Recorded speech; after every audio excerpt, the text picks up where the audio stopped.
apps appears show you. How to enable and use predictive text on iPhone.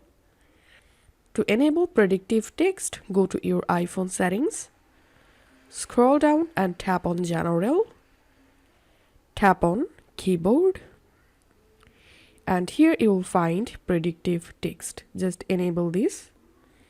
And now go to your messages or anywhere you want to write something.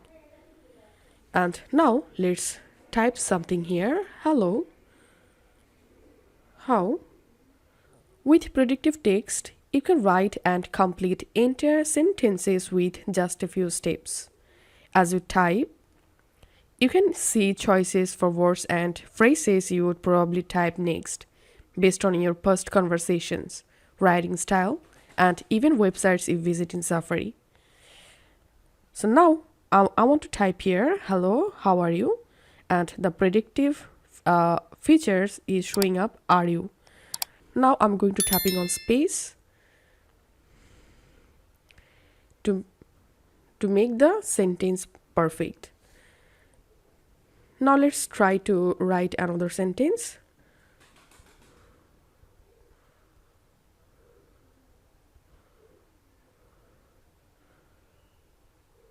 So this is how we can actually use predictive text on iPhone.